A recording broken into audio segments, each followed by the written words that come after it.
ಯಾವ ಗಿಡಗಳನ್ನು ಸರ್ಕಾರವೇ ಬ್ಯಾನ್ ಮಾಡಿದೆಯೋ ಅಕೇಶಿಯ, ಅದೇ ಗಿಡವನ್ನು ಇವತ್ತು ಅರಣ್ಯ ಇಲಾಖೆಯವರು ನಡೆಸ್ತಾ ಇದ್ದಾರೆ.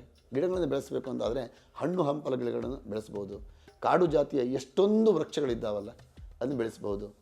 ಹಲಸು, ಮಾವು ಬೇಕಾದ್ದಿದೆ, ಅದು ಮಾಡ್ಬೋದಲ್ಲ. ಜನರಿಗೆ ಮೌಢ್ಯತೆ ಯಾವುದು, ವೈಜ್ಞಾನಿಕತೆ ಯಾವುದು ಅನ್ನೋದು ಅರ್ಥ ಆಗದಿರೋದೇ ಸಮಸ್ಯೆ ಆಗಿದೆ. ಅದರ ಹೆಸರಿನಲ್ಲಿ ಮತ್ತೆ ಕಲುಷಿತ ಮಾಡೋದು. ಹೌದು. ಕುಂಭಮೇಳ ನಡೆದಿದೆ. ಇವತ್ತು ಕೋಟ್ಯಾಂತರ ಜನ ಆ ಪವಿತ್ರ ನದಿಯಲ್ಲಿ ತ್ರಿವೇಣಿ ಸಂಗಮದಲ್ಲಿ ಸ್ನಾನ ಮಾಡ್ತಾರೆ. ಆ ನದಿ ಅಪವಿತ್ರ ಆಯಿತಾ ಅಥವಾ ಪವಿತ್ರ ಆಯಿತಾ? 45 ದಿನಗಳ ನಂತರದಲ್ಲಿ ನಾವುಗಳಲ್ಲಿ ಹೋಗಿ ಮಾಡಿರ್ತಕ್ಕಂಥ ಹೊಲಸುಗಳೇನಿದ್ದಾವೆ, ಅದು ಪ್ಲಾಸ್ಟಿಕ್ ತ್ಯಾಜ್ಯ ಇರ್ಬೋದು ಅಥವಾ ಏನೇ ಇರ್ಬೋದು, ಅದನ್ನು ಶುದ್ಧ ಮಾಡುವ ಕೆಲಸ ಅಲ್ಲಿ ಮಾಡ್ತಾರಲ್ಲ, ಅದು ಬಹಳ ಮುಖ್ಯ. ಕುಂಭಸ್ನಾನ ಮಾಡೋದಷ್ಟೇ ಮುಖ್ಯ ಅಲ್ಲ, ಕುಂಭಸ್ನಾನ ನಂತರದಲ್ಲಿ ಅಲ್ಲೇನಾದರೂ ಹೊಲಸಾಗಿದ್ದರೆ ಅದನ್ನು ಶುದ್ಧಗೊಳಿಸೋದು ಅಷ್ಟೇ ಮುಖ್ಯ.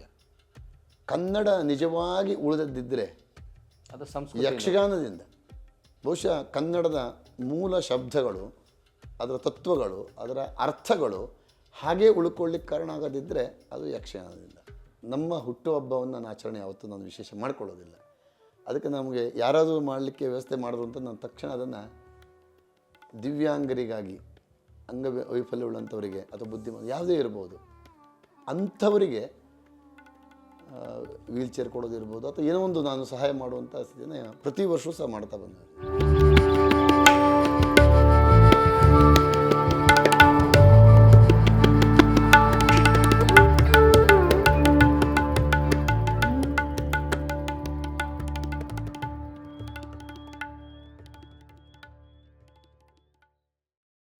ನಮ್ಮ ಉತ್ತರ ಕನ್ನಡ ಜಿಲ್ಲೆಯಲ್ಲಿ ಯಾವುದೇ ಒಂದು ವಿಶ್ವವಿದ್ಯಾಲಯ ಇಲ್ಲ. ಬಹುಶಃ ಜಿಲ್ಲೆಗೆ ಒಂದಂತೂ ಸಾಧಾರಣ ಎಲ್ಲ ಭಾಗದಲ್ಲೂ ಇದೆ, ಎಲ್ಲ ಕಡೆ ಪ್ರಾರಂಭ, ಒಂದೋ ಎರಡಿದ್ದದ್ದು ಮೂರಿದ್ದದ್ದು ಇದೆ. ಆದರೆ ನಮ್ಮ ದೌರ್ಭಾಗ್ಯ, ನಮ್ಮ ಜಿಲ್ಲೆಯಲ್ಲಿ ಒಂದು ವಿಶ್ವವಿದ್ಯಾಲಯ ಇಲ್ಲ. ಕಾರಣ ಏನಂತಂದರೆ, ಒಂದು ವಿಶ್ವವಿದ್ಯಾಲಯ ಆಗಬೇಕು ಅಂತಾದರೆ ಕನಿಷ್ಠ 50 ಎಕರೆ ಜಾಗ ಇರಬೇಕು. 50 ಎಕರೆ, 1 ಎಕರೆ ಕಡಿಮೆ ಇದ್ದರೂ ಆಗೋದಿಲ್ಲ. ಈಗ ಕೆಲವೊಂದಿಷ್ಟು ನಿಯಮಗಳು ಈಗ ಬಹುಶಃ ಬದಲಾವಣೆ ಆಗಿರಬಹುದು. ಆ ಒಂದು ಕಾಲದಲ್ಲಿ ಚಿಂತನೆ ನಡೆದಾಗ ಇದೆಲ್ಲವೂ ಸಹ ಅನುಭವಕ್ಕೆ ಬಂದಂಥದ್ದು. ಹಾಗೆ ಆಯಿತು ಅಂತಾದರೆ ಅಂತಹ ನಿಯಮಗಳಿರೋದ್ರಿಂದ ನಮ್ಮಲ್ಲಿ ತುಂಡು ಭೂಮಿ 1 ಎಕರೆ ಇದೆ ಅಂತಾದರೆ ಅದರಲ್ಲಿ 10 ಜನ ಯಜಮಾನರು ಇರ್ತಾರೆ. ಎಲ್ಲರೂ ಸಹ ಗುಂಟೆಗೆ, ಆಣೆಗೆ ಅಧಿಪತಿಗಳಾಗಿರ್ತಾರೆ. ಹಾಗಿದ್ದಾಗ ನೀವು ದೊಡ್ಡ ಜಾಗವನ್ನು ಗುರುತಿಸುವ ವ್ಯವಸ್ಥೆ ಹೇಗೆ ಸಾಧ್ಯ? ಸಾಧ್ಯವೇ ಇಲ್ಲ. ಇದರಲ್ಲಿ ಬಹುಶಃ ನಿಯಮಗಳ ಸಡಿಲಿಕೆ ಆಗಬೇಕು. ಇನ್ನು ಅರಣ್ಯಗಳ ರಕ್ಷಣೆ ವಿಚಾರಕ್ಕೆ ಬಂದರೆ ಬಹುಶಃ ಇವತ್ತಿನ ಅರಣ್ಯವಾಸಿಗಳೇ ಅರಣ್ಯ ರಕ್ಷಣೆ ಮಾಡ್ತಾ ಇರೋದು. ಹೌದು, ಮೂಲವಾಸಿ ಯಾವ ಅಧಿಕಾರಿಗಳಿಂದ ರಕ್ಷಣೆ ಆಗ್ತಾ ಇಲ್ಲ, ಅರಣ್ಯವಾಸಿಗಳೇ ರಕ್ಷಣೆ ಮಾಡ್ತಾ ಇರೋದು. ಇನ್ನೂ ಒಂದು ದೃಷ್ಟಿಯಲ್ಲಿ ಪರಿಸರ ವಿಚಾರಕ್ಕೆ ಬಂದರೆ, ಪರಿಸರ ದೃಷ್ಟಿಯಿಂದ ಬಂದರೆ ಯಾವ ಗಿಡಗಳನ್ನು ಸರ್ಕಾರವೇ ಬ್ಯಾನ್ ಮಾಡಿದೆಯೋ ಅಕೇಶಿಯ, ಅದೇ ಗಿಡವನ್ನು ಇವತ್ತು ಅರಣ್ಯ ಇಲಾಖೆಯವರು ನಡೆಸ್ತಾ ಇದ್ದಾರೆ, ಬೆಳೆಸ್ತಾ ಇದ್ದಾರೆ. ಇನ್ನೇನಾಗ್ಲಿಕ್ಕೆ ಸಾಧ್ಯ? ನಿಮ್ಮ ಮೂಲ ಮರಗಳೇನಾದವು? ಏನಾಗಲಿಕ್ಕೆ ಸಾಧ್ಯ? ಯಾವುದು ಇರಲಿಕ್ಕೆ ಸಾಧ್ಯವೇ ಇಲ್ಲಲ್ಲ. ನೀವು ಬೆಳೆಸಬೇಕು ಅಂತಾದರೆ, ಗಿಡಗಳನ್ನು ಬೆಳೆಸಬೇಕು ಅಂತಾದರೆ ಹಣ್ಣು ಹಂಪಲ ಗಿಡಗಳನ್ನು ಬೆಳೆಸ್ಬೋದು. ಕಾಡು ಜಾತಿಯ ಎಷ್ಟೊಂದು ವೃಕ್ಷಗಳಿದ್ದಾವಲ್ಲ ಅದನ್ನು ಬೆಳೆಸ್ಬೋದು. ಹಲಸು, ಮಾವು ಬೇಕಾದ್ದಿದೆ, ಅದು ಮಾಡ್ಬೋದಲ್ಲ. ಗಿಡ ನೆಡಲಿಕ್ಕೆ ಯಾವುದೇ ಗಿಡ ಆದರೂ ಒಂದೇ ಖರ್ಚು, ಅದಾದರೂ ಒಂದೇ, ಇದಾದರೂ ಒಂದೇ. ಅಕೇಶಿಯ ಗಿಡ, ಇದನ್ನು ವಿದೇಶವೂ ಬ್ಯಾನ್ ಮಾಡಿದೆ, ಜೊತೆಗೆ ನಮ್ಮ ದೇಶದಲ್ಲೂ, ನಮ್ಮ ರಾಜ್ಯದಲ್ಲೂ ಸಹ ಬ್ಯಾನ್ ಆಗಿದೆ. ಅದರಲ್ಲೂ ಸಹ ಅಕೇಶಿಯ ಗಿಡ ಇದೆಯಲ್ಲ, ಅದನ್ನು ಬೆಳೆದಂಥ, ನೀವು ಬಹುಶಃ ಪ್ಲಾಂಟೇಶನ್ ಏನು ಹೇಳ್ತಾರೆ, ಅಲ್ಲಿ ಒಂದು ಸರೀಸೃಪ, ಯಾವುದೇ ಹಾವು ಆಗಲಿ, ಪ್ರಾಣಿ ಪಕ್ಷಿಗಳಾಗಲಿ, ನೀವು 1 ಗಂಟೆ ವೀಕ್ಷಣೆ ಮಾಡಿ ನೋಡಿ, ಯಾವುದೂ ಅಲ್ಲಿ ಕೂತ್ಕೊಂಡು ಇರೋದಿಲ್ಲ, ಹೊರಟು ಹೋಗ್ತೇವೆ. ಒಂದು ಕ್ಷಣ ಕೂತ್ಕೊಂಡು ಹೊರಟು ಹೋಗ್ತವೆ. ಅಂದರೆ ಆ ಜೀವ ಸಂಕುಲಕ್ಕೆ ಅದು ಉಸಿರಾಟದ ಕ್ರಿಯೆಗೆ ತೊಂದರೆ ಮಾಡ್ತದೆ ಅಕೇಶಿಯ. ಇದು ನೀವು ವೈಜ್ಞಾನಿಕವಾಗಿ ಪರಿಶೋಧನೆ ನಡೆದಂಥದ್ದು, ಇದು ನನ್ನ ಮಾತಲ್ಲ, ಇದು ವೈಜ್ಞಾನಿಕ ಪರಿಶೋಧನೆ ನಡೆದಂಥದ್ದು. ಜೊತೆಗೆ ಭೂಮಿಯ ನೀರನ್ನು ಇಂಗಿಸ್ತದೆ. ಇವತ್ತು ಹಳ್ಳಿಗಳಲ್ಲಿ ನೀರಿಲ್ಲ, ನಗರ ಪ್ರದೇಶದಲ್ಲಿರ್ತಕ್ಕಂಥ ರೀತಿಯ ಕೊಳೆ ಬಾವಿ ಅಥವಾ ಬೋರ್ವೆಲ್ ತೆಗೆಸ್ತಕ್ಕಂಥ ವ್ಯವಸ್ಥೆಗಳಲ್ಲಿ ಕಡಿಮೆ ಇದೆ ಅಲ್ಲಿ. ಅಂಥದ್ರಲ್ಲೂ ಸಹ ಭೂಮಿ ತನ್ನ ನೀರಿನ ಗುಣಮಟ್ಟವನ್ನು ಕಳ್ಕೊಳ್ತಾ ಇದೆ. ಅದಕ್ಕೆ ಕಾರಣ ಯಾವುದು ಪರಿಸರಕ್ಕೆ ಮಾರಕವೋ ಅದಕ್ಕೆ ನಾವು ಪೂರಕವಾಗಿ ನಡ್ಕೊಳ್ತಾ ಇದ್ದೇವೆ, ನಡೆಸ್ತಾ ಹೇಳ್ಬೋದಿತ್ತಲ್ಲ, ಅದನ್ನ ನಿಲ್ಲಿಸ್ಬೋದಾಗಿತ್ತಲ್ಲ. ಬೇಕಷ್ಟು ನಡೆದಿದೆ. ಸರ್ಕಾರದನೇ ಘೋಷಣೆ ಆಗಿದೆ ನೀಡಬಾರ್ದು ಅಂತ. ಸರ್ಕಾರದ ಅಂಗಸಂಸ್ಥೆ ಆಗಿರ್ತಕ್ಕಂಥ ಫಾರೆಸ್ಟ್ ಇಲಾಖೆ ಬೇರೆ ಅಲ್ಲ ಅಲ್ವಾ, ಹೌದು. ಅವ್ರು ಅದೇ ಕೆಲಸ ಮಾಡ್ತಾರೆ. ಅವ್ರಿಗೆ ಇನ್ನೂ ಹೆಚ್ಚು ಜ್ಞಾನ ಇರ್ತದೆ ಯಾವ ಮರ ಅಪಾಯಕಾರಿ. ಅವ್ರಿಗೆ ಗೊತ್ತಿರ್ತದೆ. ಅಂಥವರೇ ತಪ್ಪು ಮಾಡಿದರೆ ಅದಕ್ಕೆ ಕ್ರಿಯಾಶಕ್ತಿ ಅಂತ ನಾನು ಯಾಕೆ ಹೇಳಿದ ಕಾರಣಕ್ಕಾಗಿ. ಅದ್ರ ಹಿಂದಿರೋ ಹುನ್ನಾರ ಏನು? ಭಾಳಷ್ಟಿದ್ದಾವೆ. ಅದರಲ್ಲಿ ಸ್ವಾರ್ಥ ಉಂಟು, ಹಣವೂ ಉಂಟು, ಎಲ್ಲವುದೂ ಉಂಟು. ಯಾಕೆಂದರೆ ಇಂತಿಷ್ಟು ಗಿಡ ನೆಟ್ಟರೆ ಇಂತಿಷ್ಟು ದುಡ್ಡು ಬರ್ತದೆ, ಇಂತಿಷ್ಟು ಜನ ಕೆಲಸ ಮಾಡಬೇಕು. ಆದರೆ ಅಕೇಶಿ ಗಿಡಕ್ಕೆ ಏನು ಗೊತ್ತಾ, ಗಿಡ ನೆಡಬೇಕು ಅಂತಿಲ್ಲ, ಬಿದ್ದಲ್ಲೇ ಹುಟ್ಟುಕೊಳ್ತದೆ. ಅದನ್ನು ಲೆಕ್ಕಾಚಾರ ತೋರಿಸಲಿಕ್ಕೆ ಏನು ತೊಂದರೆ ಇಲ್ಲಲ್ಲ. ಈ ಸತ್ಯವನ್ನು, ಕಟು ಸತ್ಯವನ್ನು ಯಾರೂ ನಂಬೋದಿಲ್ಲ. ಅದರ ವಾಸ್ತವ ಇದು. ವಾಸ್ತವ ಯಾವತ್ತೂ ಕಹಿಯಾಗೇ ಇರ್ತದೆ, ಅದನ್ನು ಯಾರೂ ಒಪ್ಪೋದಿಲ್ಲ. ಆ ರೀತಿಯ ಪರಿಸರ ಹಾನಿ ಆಗ್ತಾ ಇದೆ. ಪರಿಸರ ಇಷ್ಟೇ ಅಲ್ಲ, ನಮ್ಮ ಉತ್ತರ ಕನ್ನಡ ಜಿಲ್ಲೆಯಿಂದ ಪ್ರವಾಸೋದ್ಯಮವಾಗಿ ಮಾಡಬೇಕು ಅಂತ ಒಂದು ಉದ್ದಿಮೆಯನ್ನಾಗಿ ನೋಡ್ತಾ ಇದ್ದೇವೆ. ಇನ್ನೊಂದು ದೃಷ್ಟಿಕೋನದಲ್ಲಿ ನಮ್ಮ ಜಿಲ್ಲೆಯನ್ನು ಏನು ಬೇಕು ದುಡಿಲಿಕ್ಕೆ ಎಲ್ಲದಕ್ಕೂ ಅವಕಾಶ ಮುಕ್ತವಾಗಿ ಕೊಟ್ಟಂಥ ಜಿಲ್ಲೆ ಆದ್ದರಿಂದ ಪ್ರವಾಸೋದ್ಯಮ ಬರ್ತಾ ಇದೆ. ಸರಿ, ಪ್ರವಾಸೋದ್ಯಮಕ್ಕೆ ಸಮುದ್ರದ ಎಡೆ ಇರಬಹುದು, ನದಿಯ ಕಿನಾರೆ ಇರಬಹುದು, ಅಥವಾ ಕೊಳಗಳಿರಬಹುದು, ಸರೋವರಗಳಿರಬಹುದು. ಆ ರೀತಿಯಲ್ಲಿರ್ತಕ್ಕಂಥದ್ದು ಇದ್ದಾವೆ ಅಲ್ಲಿ ನಮ್ಮಲ್ಲಿ. ಶರಾವತಿ ನದಿಗೆ 7 ಕಡೆಯಲ್ಲಿ ಪ್ರತ್ಯೇಕ ಮಧ್ಯದಲ್ಲಿ ಗುಡ್ಡಗಳಿದ್ದಾವೆ, ನಡು ದ್ವೀಪಗಳು 7 ಕಡೆಯಲ್ಲಿದ್ದಾವೆ. ವಿಶೇಷವಾಗಿ ನೀರು ಬತ್ತಿದಾಗ 14-15 ಗುಡ್ಡಗಳು ಸಿಗ್ತವೆ. ಆದರೆ ನೀರು ತುಂಬಿರುವಾಗ ಒಂದು 7 ನಡುಗಡ್ಡೆ ಸಿಗ್ತವೆ. ಅದನ್ನು ಇವತ್ತು ರೆಸಾರ್ಟ್ ಮಾಡುವಂಥದ್ದು, ಬೇರೆ ಬೇರೆ ವ್ಯವಹಾರಗಳಿಗೆ ಬಳಸುವಂಥ ರೀತಿಯಲ್ಲಿ ಮಾಡೋದರಿಂದ ಅಲ್ಲಿ ಪ್ರವಾಸಿಗರ ಸಂಖ್ಯೆ ಬರೋದರಿಂದ ಪ್ಲಾಸ್ಟಿಕ್ ತ್ಯಾಜ್ಯಗಳು ಅಲ್ಲಿ ವಿಶೇಷ ಆಗೋದರಿಂದ ಪರಿಸರ ತಾನಾಗಿ ಹಾಳಾಗ್ತದೆ. ಜೊತೆಗೆ ಆ ಕಲುಷಿತ ನೀರನ್ನು ಕುಡಿಯೋದ್ರಿಂದ ಜನರಿಗೆ ರೋಗ ಬರ್ತದೆ. ನೀರು ಶುದ್ಧ ಇತ್ತು, ಮೊದಲು ನೀರನ್ನು ನದಿಯಿಂದ ಹೀಗೆ ತೆಗೆದು ಕುಡಿಯುವಂಥಷ್ಟು ಶುದ್ಧ ಇತ್ತು. ಆದರೆ ಇವತ್ತು ಆ ಪರಿಸ್ಥಿತಿ ಇಲ್ಲ. ಮತ್ತು ಅದು ಅಭಿವೃದ್ಧಿಗೆ ಅನಿವಾರ್ಯ ಅಂತಾರಲ್ಲ. ಆ ಅನಿವಾರ್ಯಕ್ಕಾಗಿ ನಾವು ಶರಾವತಿ ನದಿಯನ್ನು ಜಾಗೃತವಾಗಿ ಅಲ್ಲಿ ಇರ್ತಕ್ಕಂಥ ಎಡದಂಡೆ ಬಲದಂಡೆ ಜನರನ್ನು ಜಾಗೃತಗೊಳಿಸಲಿಕ್ಕಾಗಿಯೇ ಶರಾವತಿ ಕುಂಭ ಅನ್ನೋ ಕಾರ್ಯಕ್ರಮವನ್ನು ಹಮ್ಮಿಕೊಂಡ್ವಿ. ಜೊತೆಗೆ ಶರಾವತಿ ಆರತಿ ಅನ್ನುವಂಥ ಕಾರ್ಯಕ್ರಮವನ್ನು ಸಂಕಲ್ಪ ಮಾಡಿದ್ವಿ. ಈ ಕಾರ್ಯಕ್ರಮ ಮಾಡಿದ ನಂತರದಲ್ಲಿ ಜನರಲ್ಲಿ ಒಂದಿಷ್ಟು ಬದಲಾವಣೆಗಳನ್ನು ಕಾಣ್ತಾ ಇದ್ದೇವೆ. ಸಂಪೂರ್ಣ ಬದಲಾವಣೆ ಆಗಿದೆ ನಾನು ಒಪ್ಪುವುದಿಲ್ಲ, ಆಗ್ತಾ ಇದ್ದಾವೆ ಅನ್ನೋದು ವಿಶ್ವಾಸ ಇದೆ, ಆಗ್ತದೆ.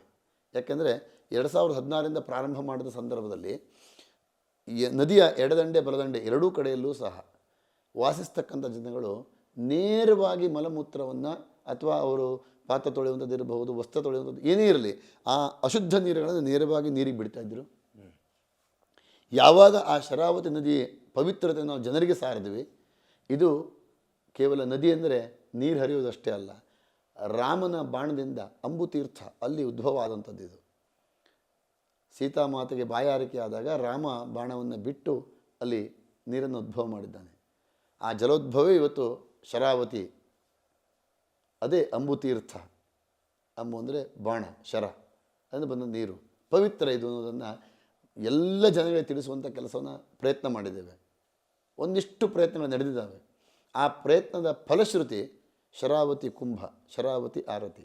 ಇದನ್ನು ಪ್ರಾರಂಭ ಮಾಡಿದ ನಂತರದಲ್ಲಿ ನದಿಯ ಎರಡೂ ದಂಡೆಗಳಿರ್ತಕ್ಕಂಥ ಜನಗಳಿಗೆ, ಅಲ್ಲಿರ್ತಕ್ಕಂಥ ಮಠಮಾನ್ಯ ಇರ್ಬೋದು, ದೇವಸ್ಥಾನಗಳಿರ್ಬೋದು, ಅಥವಾ ಮನೆಗಳಿರ್ಬೋದು, ಅವರಿಗೆಲ್ಲರಿಗೂ ಸಹ ವಿಷಯವನ್ನು ತಿಳಿಸ್ತಾ ಈಗ ಬಹುಶಃ ಒಂದು 40%ನಷ್ಟು, ಸಂಪೂರ್ಣ ನಾನು ಹೇಳ್ತಾ ಇಲ್ಲ, 40%ನಷ್ಟು ಜನಗಳು ತಾವಾಗಿಯೇ ಬದಲಾವಣೆ ಹೊಂದಿ ಆ ನೀರನ್ನು, ಕಲುಷಿತ ನೀರುಗಳನ್ನು ನದಿಗೆ ಬಿಡುವುದನ್ನು ನಿಲ್ಲಿಸ್ಕೊಳ್ತಾ ಇದ್ದಾರೆ. ಇದು ಮಲೆನಾಡು ಉತ್ಸವದ ಒಂದು ಭಾಗ ಇದು ಅಷ್ಟೇ. ಅದು ನಡೆದಿದೆ. ಶರಾವತಿ ಆರತಿ, ನಾವು ಗಂಗೆಗೆ ಆರತಿಯನ್ನು ಮಾಡ್ತೇವಲ್ಲ, ಹಾಗೆ ಶರಾವತಿ ಆರತಿ. ಗಂಗೆಯನ್ನು ನಾವು ಪವಿತ್ರ ಅಂತ ಭಾವಿಸ್ತೇವೆ. ಪ್ರಕೃತಿಯನ್ನು ಆರಾಧಿಸುವುದು ಮೌಢ್ಯತೆ ಆಗಿಬಿಟ್ರೆ ಭಾಳ ಅಪಾಯ ಅಲ್ಲ. ಜನರಿಗೆ ಮೌಢ್ಯತೆ ಯಾವುದು, ವೈಜ್ಞಾನಿಕತೆ ಯಾವುದು ಅನ್ನೋದು ಅರ್ಥ ಆಗದಿರುವುದೇ ಸಮಸ್ಯೆ ಆಗಿದೆ. ಅದರ ಹೆಸರಿನಲ್ಲಿ ಮತ್ತೆ ಕಲುಷಿತ ಮಾಡೋದು. ಹೌದು. ಮೌಢ್ಯತೆ ಯಾವಾಗ ಆಗುತ್ತೆ? ಅದನ್ನು ಅಪವಿತ್ರಗೊಳಿಸಿದಾಗ, ಅದೇ ಮೌಢ್ಯ. ಈಗ ಜನರಿಗೆ ಪರಿಜ್ಞಾನ ಇಲ್ಲದೇ ಇರುವುದೇ ಮೌಢ್ಯ. ಕುಂಭಮೇಳ ನಡೆದಿದೆ. ಇವತ್ತು ಕೋಟ್ಯಾಂತರ ಜನ ಆ ಪವಿತ್ರ ನದಿಯಲ್ಲಿ ತ್ರಿವೇಣಿ ಸಂಗಮದಲ್ಲಿ ಸ್ನಾನ ಮಾಡ್ತಾರೆ. ಆ ನದಿ ಅಪವಿತ್ರ ಆಯ್ತಾ ಅಥವಾ ಪವಿತ್ರ ಆಯ್ತಾ? ಅಥವಾ ಅದು ಪವಿತ್ರವೇ ಆಗಿರೋದ್ರಿಂದ ನಮ್ಮ ಅಪವಿತ್ರತೆಯನ್ನು ಅದು, ಇವರು ಚಟುವಟಿಕೆಗಳು ಅಪವಿತ್ರ ಇದ್ದಾವೆ. ಇವತ್ತು ಅಲ್ಲಿ ಬಹುಶಃ ಆ ಕಾರ್ಯಕ್ರಮದ ವಿಚಾರ ಮಾತ್ರ ನಾವು ನೋಡ್ತಾ ಇದ್ದೇವೆ. 45 ದಿವಸ ಕಾರ್ಯಕ್ರಮ ನಡೀತದೆ. 45 ದಿನಗಳ ನಂತರದಲ್ಲಿ ನಾವುಗಳಲ್ಲಿ ಹೋಗಿ ಮಾಡಿರ್ತಕ್ಕಂಥ ಹೊಲಸುಗಳೇನಿದ್ದಾವೆ, ಅದು ಪ್ಲಾಸ್ಟಿಕ್ ತ್ಯಾಜ್ಯ ಇರ್ಬೋದು ಅಥವಾ ಏನೇ ಇರ್ಬೋದು, ಅದನ್ನು ಶುದ್ಧ ಮಾಡುವ ಕೆಲಸ ಅಲ್ಲಿ ಮಾಡ್ತಾರಲ್ಲ, ಅದು ಬಹಳ ಮುಖ್ಯ. ಎಲ್ಲ ಕಡೆಯಲ್ಲೂ ಅದಾಗಬೇಕು. ಇವತ್ತು ನಾವೇ ಒಂದು ಕಾರ್ಯಕ್ರಮ ಮಾಡ್ತೇವೆ ಅಂತಾದರೆ, ಕಾರ್ಯಕ್ರಮ ಮಾಡುವುದೆಷ್ಟು ಪ್ರಾಮುಖ್ಯವೋ ಅದರ 2ರಷ್ಟು ಪ್ರಾಮುಖ್ಯ ಕಾರ್ಯಕ್ರಮದ ನಂತರದಲ್ಲಿ ಸ್ವಚ್ಛತೆಗೊಳಿಸುವುದು ಪ್ರಾಮುಖ್ಯ. ನಾವು ಇವತ್ತಿಗೂ ಸಹ ಕ್ಷೇತ್ರದಲ್ಲಿ ಕಾರ್ಯಕ್ರಮಕ್ಕೆ ಮಹತ್ವವನ್ನು ಕೊಟ್ಟಿದ್ದೇವೆ. ಅದರ 2ರಷ್ಟು ಕಾರ್ಯಕ್ರಮದ ನಂತರದಲ್ಲಿ ಇಡೀ ಕ್ಷೇತ್ರ ಸ್ವಚ್ಛತೆಗೊಳಿಸಿಕೊಂಡು ಪ್ರಾಧಾನ್ಯತೆಯನ್ನು ನೀಡ್ತೇವೆ. ಕಾರ್ಯಕರ್ತರಿಗೆ ಆ ಜವಾಬ್ದಾರಿಯನ್ನು ಕೊಡ್ತೇವೆ. ಅವರದನ್ನು ಶುದ್ಧಗೊಳಿಸ್ತಾರೆ. ಅದು ಬಹಳ ಪ್ರಾಮುಖ್ಯ. ಹಾಗೆ ಶರಾವತಿ ನದಿಯಲ್ಲಿ ಕುಂಭಸ್ನಾನ ಮಾಡೋದಷ್ಟೇ ಮುಖ್ಯ ಅಲ್ಲ. ಕುಂಭಸ್ನಾನ ನಂತರದಲ್ಲಿ ಅಲ್ಲಿ ಏನಾದರೂ ಹೊಲಸಾಗಿದ್ದರೆ ಅದನ್ನು ಶುದ್ಧಗೊಳಿಸುವುದು ಅಷ್ಟೇ ಮುಖ್ಯ. ಯಾಕಂದರೆ ಬಂದಂಥ ಜನಗಳಿಂದ ಅಲ್ಲಿ ಯಾವುದೇ ರೀತಿಯ ಹೊಲಸು ಬೀಳಬಾರದು. ಭಕ್ತರಿಗೆ ಎರಡೂ ಜಾಗೃತಿ ಎರಡೂ ಜಾಗೃತಿ ಮೂಡಿಸಬೇಕು. ಸ್ನಾನ ಮಾಡೋದನ್ನು ಕಲಿಸ್ಬೇಕು, ನಂತರ ಸ್ವಚ್ಛಗೊಳಿಸೋ ಸಂಸ್ಕಾರವನ್ನು ಕೊಡಬೇಕು, ಕಲಿಸ್ಬೇಕು, ಜೊತೆಗೆ ಇದನ್ನು ಕಲಿಸಬೇಕು ಅವರಿಗೆ. ಅಂದಾಗ ಮಾತ್ರ. ನಿಮ್ಮಲ್ಲಿ ಯಕ್ಷಗಾನ ಪರಂಪರೆ ಉಳಿದಿದೆ. ಯಕ್ಷಗಾನ ಪರಂಪರೆ ಇದೆ, ಅದಕ್ಕೆ ಜನ ಎಷ್ಟು ಬೆಂಬಲಿಸ್ತಾರೆ. ದಕ್ಷಿಣ ಕನ್ನಡದಲ್ಲಿ ಇನ್ನೂ ಹೆಚ್ಚಿದೆ. ಈಗ ಘಟ್ಟದ ಮೇಲೆ ಮತ್ತು ಘಟ್ಟದ ಕೆಳಗೆ ಸಂಸ್ಕೃತಿ ಉಳಿದಿದೆ. ಹಾಗೆ ಹೊಸ ತಲೆಮಾರಿಗೆ ನೀವು ಈ ಯಕ್ಷಗಾನವನ್ನು ಉಳಿಸ್ಲಿಕ್ಕೆ ಹೇಗೆ ಈ ಉತ್ಸವ ಕಾರಣ ಆಗ್ಬೋದು ಅಂತ ನಿಮ್ಗೆ ಅನಿಸ್ತದೆ? ಯಕ್ಷಗಾನ ಬಹುಶಃ ಈ ಕೇವಲ ಉತ್ಸವ ಅಷ್ಟೇ ಅಂತಲ್ಲ. ಆಂಜನೇಯ ಯಕ್ಷಗಾನ ಪ್ರಿಯ. ಅನೇಕ ಭಕ್ತರು ಅವರವರ ಮನಸ್ಸಿನ ಅಭಿಷ್ಟವನ್ನು ಸಂಕಲ್ಪ ಮಾಡಿಕೊಂಡು ಅವರ ಸಂಕಲ್ಪ ಈಡೇರಿದ ನಂತರದಲ್ಲಿ ಯಕ್ಷಗಾನ ಸೇವೆ ಅಂತ ಮಾಡ್ತಾರೆ. ಅವರು ಭಗವಂತನಿಗೆ ಸೇವಾ ರೂಪದಲ್ಲಿ ಮಾಡುತ್ತಾರೆ. ಅದರಿಂದ ಯಕ್ಷಗಾನ ನಡೆಯುವುದು ಒಂದು ಭಾಗ. ಆದರೆ ಯಕ್ಷಗಾನ ಉಳಿವಿಕೆ ವಿಚಾರ ನಾವು ಮಾಡ್ತೇವೆ ಅಂತಾದರೆ ಅದಕ್ಕೆ ಒಂದು ಕಲಿಕಾ ಕೇಂದ್ರ, ನಮ್ಮಲ್ಲಿ ಯಕ್ಷಾಂಗಣ ವಿಹಾರ ಅಂತಕ್ಕಂಥ ಒಂದು ಹೆಸರಿನ ಅಡಿಯಲ್ಲಿ ಕಲಿಕಾ ಕೇಂದ್ರವನ್ನು ಮಾಡಿದ್ದೇವೆ. ಇವತ್ತು ನಮ್ಮ ಕ್ಷೇತ್ರ ನಡೀತಕ್ಕಂಥ ವಿದ್ಯಾಸಂಸ್ಥೆ Shri Maruti residential school CBSE, ಇದರಲ್ಲಿ ಇರತಕ್ಕಂಥ ವಿದ್ಯಾರ್ಥಿಗಳಿಗೂ ಸಹ ಯಕ್ಷಗಾನ ಕಲಿಕೆಗೆ ನಾವು ಒತ್ತನ್ನು ನೀಡಿ ಅವರಿಗೆ ಪ್ರತಿ ವಾರದಲ್ಲಿ ಒಂದು ದಿವಸ ಯಕ್ಷಗಾನ ಕಲಿಕೆ ಬಗ್ಗೆ ಅವರು ನಾವು ತರಬೇತಿಯನ್ನು ನೀಡ್ತಾ ಇದ್ದೇವೆ. ಯಕ್ಷಗಾನ ಎಲ್ಲ ಕಲೆಗಳ ಸಾರ ಉಂಟದರಲ್ಲಿ. ಇವತ್ತು ನಾವು ಕನ್ನಡದ ಬಗ್ಗೆ ಬಹಳಷ್ಟು ಮಾತನಾಡ್ತೇವೆ. ಕನ್ನಡ ನಿಜವಾಗಿ ಉಳಿದದ್ದಿದ್ದರೆ ಅದು ಸಂಸ್ಕೃತಿ, ಯಕ್ಷಗಾನದಿಂದ, ಯಕ್ಷಗಾನ ಮತ್ತು ಸಂಗೀತದಿಂದ, ಸಂಗೀತಕ್ಕಿಂತಲೂ ಯಕ್ಷಗಾನದಿಂದ.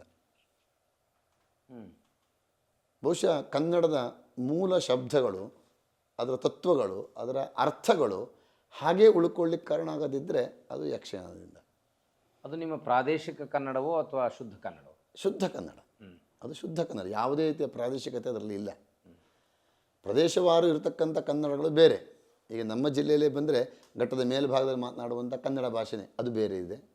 ಘಟ್ಟದ ಕೆಳಗೆ ಬಂದರೆ ಬೇರೆ ಇದೆ. ನೀವು ಇಲ್ಲಿಂದ ಸ್ವಲ್ಪ ದಾಟಿ ಮತ್ತು ಕುಮಟಾ ಭಾಗಕ್ಕೆ ಹೋದರೆ ಕನ್ನಡ ಬೇರೆ ಇದೆ. ದಕ್ಷಿಣ ಕನ್ನಡಕ್ಕೆ ಬಂದರೆ ಕನ್ನಡ ಬೇರೆ ಇದೆ. ಶಿವಮೊಗ್ಗಕ್ಕೆ ಬಂದರೆ ಕನ್ನಡ ಬೇರೆ ಇದೆ. ರಾಜ್ಯದಲ್ಲಿ ಕನ್ನಡವೇ ಪ್ರಾಧಾನ್ಯವಾದರೂ ಪ್ರದೇಶವಾರು ಕನ್ನಡದ ಪ್ರಾತಿನಿಧ್ಯ ಬೇರೆ ಬೇರೆ ಇದೆ. ಆದರೆ ಎಲ್ಲದಕ್ಕೂ ಸಾರವಾಗಿ ಕನ್ನಡ ಅನ್ನೋದು ಒಂದೇನಿದೆಯಲ್ಲ, ಅದು ಉಳ್ಕೊಂಡಿದ್ದು ಯಕ್ಷಗಾನದಿಂದ. ನೀವು ಯಕ್ಷಗಾನದ ಪ್ರಕಾರವನ್ನು ಉಳಿಸಿದ್ರಿ. ಉತ್ತರ ಕರ್ನಾಟಕದವರು ಬಯಲಾಟದ ಪರಂಪರೆಯನ್ನು ಹಾಗೆ ಕನ್ನಡದ ಮೂಲಕ ಉಳಿಸ್ಬೋದಾಗಿತ್ತು. ಉಳಿಸ್ಬೋದು. ಇವತ್ತು ಸಹ ಪ್ರಯತ್ನಗಳು ನಡೆದರೆ ಸಾಧ್ಯತೆಗಳಿದ್ದಾವೆ. ಇಲ್ಲಿ ಈ ಭಾಗದಲ್ಲಿ ಬಹುಶಃ ದೊಡ್ಡಾಟ ಇತ್ಯಾದಿಗಳು ಈ ಭಾಗದಲ್ಲಿ ನಡೀತವೆ. ಯಾಕಂದರೆ ನಾವು ಇಡೀ ರಾಜ್ಯದಲ್ಲಿ ನಾವು ಪ್ರವಾಸ ಮಾಡಿರೋದ್ರಿಂದ ಬಹಳಷ್ಟು ಕಡೆಗೆ ನಾವು ಕೆಲವೊಂದಿಷ್ಟು ಅಲ್ಲಿಯ ಕಲೆಗಳ ಬಗ್ಗೆ, ಸಂಸ್ಕೃತಿಯ ಬಗ್ಗೆ ತಿಳ್ಕೊಂಡಿದ್ದೇವೆ. ಈ ಭಾಗದಲ್ಲಿ ದೊಡ್ಡಾಟ ಅಂತಿದೆ. ಇಂತಹ ಕಲೆಗಳನ್ನು ಸಹ ನಮ್ಮ ಕ್ಷೇತ್ರದಲ್ಲಿ ನಾವು ಅಲ್ಲಿ ಕಾರ್ಯಕ್ರಮ ಮಾಡಿದ್ದೇವೆ. ಕಲಾ ಸಂಗಮ ಅದು. ಹಾಗಾಗಿ ಸಂಸ್ಕೃತಿ ಕುಂಭ ಅಂತ ಮಾಡ್ತಾ ಇರೋದು. ಕುಂಭ ಅಂದರೆ ಸಂಗಮ, ಸೇರುವಂಥದ್ದು ಅಂತ ಅರ್ಥ. ನಮ್ಮ ಉದ್ದೇಶ ಅಂತಂದರೆ ಇವತ್ತು ಎಷ್ಟೋ ಕಲಾ ಪ್ರಕಾರಗಳು ಅಳಿತಾ ಇದ್ದಾವೆ. ಕಲಾ ಪ್ರಕಾರಗಳು ಮೂಲ ಸತ್ವವನ್ನು, ಮೂಲ ತತ್ವವನ್ನು ಕಳ್ಕೊಳ್ತಾ ಇದ್ದಾವೆ. ಅದು ಉಳಿಯುವಂತಾಗಬೇಕು. ಜೊತೆಗೆ ಇವತ್ತಿನ ಆ ತಲೆಮಾರಿಗೆ ಅದು ಸೀಮಿತವಾಗಿರದೆ ಮುಂದಿನ ತಲೆಮಾರಿಗೆ ಅದು ಹರಿಯಪಡಬೇಕು. ನಿಮ್ಮ CBSE ಮಕ್ಕಳು ಅದಕ್ಕೆ ಹೇಗೆ ಸ್ಪಂದಿಸ್ತಾರೆ? ಸ್ಪಂದನೆ ಇದೆ. ಈಗೂ ಸಹ ಸುಮಾರು 18 ವಿದ್ಯಾರ್ಥಿಗಳು ಯಕ್ಷಗಾನ ಕಲಿಕೆಗೆ ಆಸಕ್ತಿ ತೋರಿಸ್ತಾರೆ. ಯಾಕಂದರೆ ಅರ್ಬನ್ ಓರಿಯೆಂಟೆಡ್ ಶಾಲೆಗಳಲ್ಲಿ ಕ್ರೀಡೆ ಇಲ್ಲ, ಸಂಸ್ಕೃತಿನೇ ಇಲ್ಲ. ಆದರೆ CBSEಯಲ್ಲಿ ಕೇಂದ್ರ ಸರ್ಕಾರವೇ ಯಕ್ಷಗಾನಕ್ಕೆ ಅವಕಾಶ ಕೊಟ್ಟಿದೆ. ಅದು ಬಹಳ ವಿಶೇಷ. ಯಕ್ಷಗಾನ ಕಲೆಗೆ ಅವಕಾಶ ಕೊಟ್ಟಿದೆ. CBSE ಪಠ್ಯಕ್ರಮದಲ್ಲಿ ಅವಕಾಶ ಕೊಟ್ಟಿದೆ. ಅದು ಬಹಳ ವಿಶೇಷ. ಈಗ ಪಠ್ಯೇತರ ಚಟುವಟಿಕೆ ಮಾಡಬೇಕು ಅನ್ನೋದೊಂದು ಬಂದಿರುವಾಗ ಯಕ್ಷಗಾನ, ಸಂಗೀತ, ಭರತನಾಟ್ಯ, ತಬಲಾ ಇರ್ಬೋದು, ಪರಿಕರಗಳ ಬಗ್ಗೆ ಹಾರ್ಮೋನಿಯಂ ಇರ್ಬೋದು, ಇನ್ನಿತರ ಉಪಕರಣಗಳಂತ ಅವಕಾಶ ಇಟ್ಟಿದ್ದಾವೆ. ಅದನ್ನು ನಾವು ಆಯ್ಕೆ ಮಾಡಬಹುದು. ನಾವು ಯಕ್ಷಗಾನವನ್ನು ಆಯ್ಕೆ ಮಾಡಿಕೊಂಡಿದ್ದೇವೆ. ತಾವು ಆ ಪ್ರದೇಶದ ಸಂದರ್ಭಗಳನ್ನು ನೋಡಿ ವಿಕಲಚೇತನರ ಸಲುವಾಗಿ ತಾವೊಂದು ವಿಶೇಷ ಕಲ್ಪನೆಯನ್ನು ರೂಪಿಸಿಕೊಂಡಿದ್ರಿ. ಅದು ಯಾಕೆ ಮತ್ತು ಹೇಗೆ?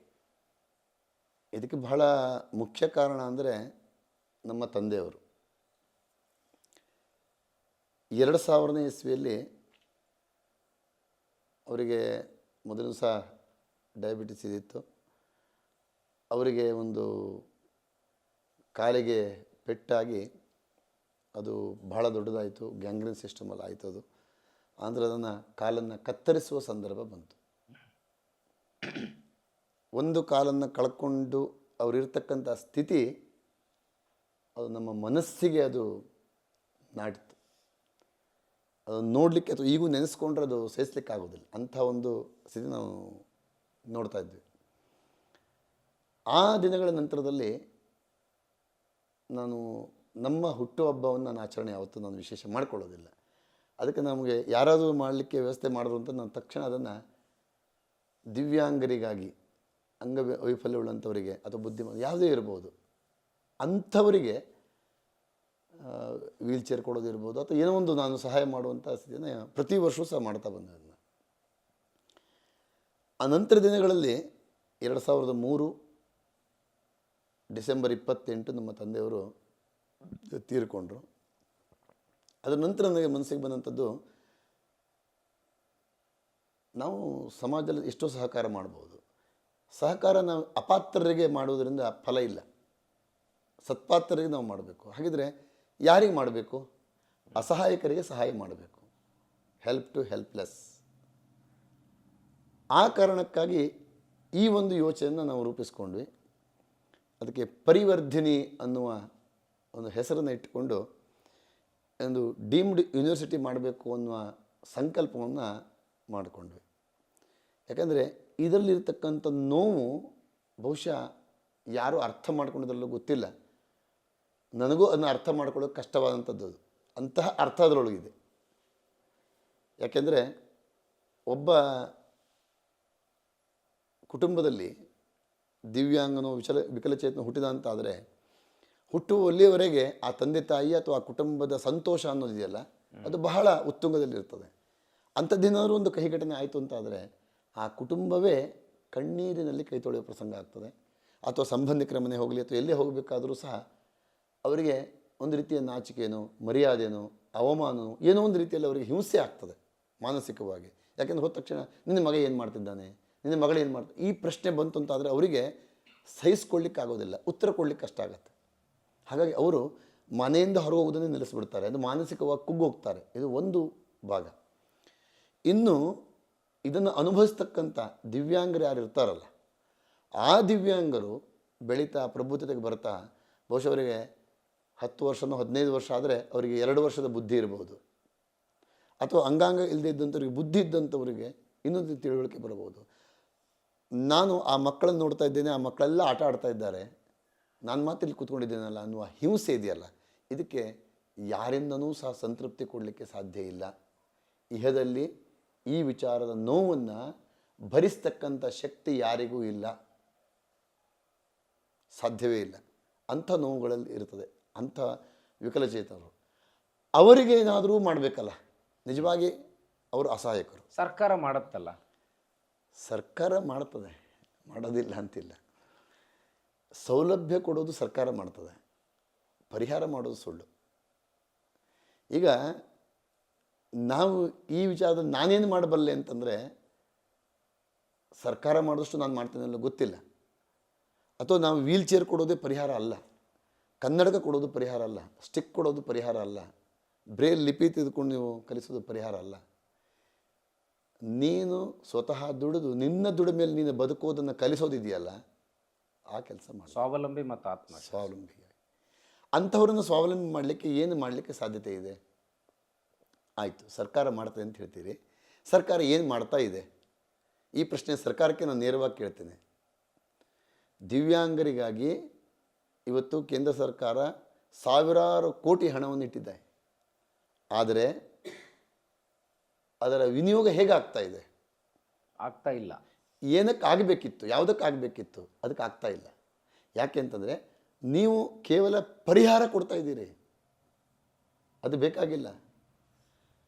ಯಾವ ಹಿಂದೆ ವಿಕಲಚೇತನರು ಅಂತ ಹೇಳ್ತಿದ್ರು, ವಿಕಲಚೇತನರು ಅಂತ ಹೇಳಬಾರ್ದು, ಅವರಿಗೆ ಗೌರವ ಸಿಗಬೇಕು, ದಿವ್ಯಾಂಗರು ಅನ್ನೋ ಹೆಸರು ಕೊಟ್ಟರು ಮೋದಿಯವರು ಬಂದ ನಂತರದಲ್ಲಿ.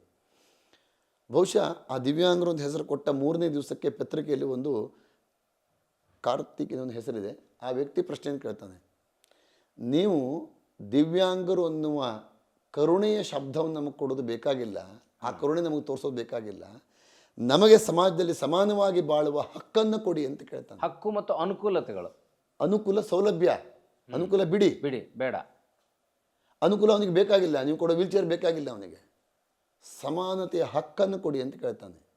ಇದು ನನಗೆ ಎದೆಗೆ ನಾಟಿದಂಥ ಮಾತು. ಈ ಮಾತು, ಅವನ ಮಾತಿನ ಮರ್ಮ ಏನು ಅಂತಂದರೆ, ಅವನ ಮಾತಿನ ಮರ್ಮ, ನೀವು ಸರ್ಕಾರದಲ್ಲಿ ಇವತ್ತು ಉದ್ಯೋಗವನ್ನು ಕೊಡ್ತೀರಿ, 4% 10% ದಿವ್ಯಾಂಗರಿಗೆ ಅಂತ ಇಡ್ತೀರಿ, ಬೇಕಾಗಿಲ್ಲ.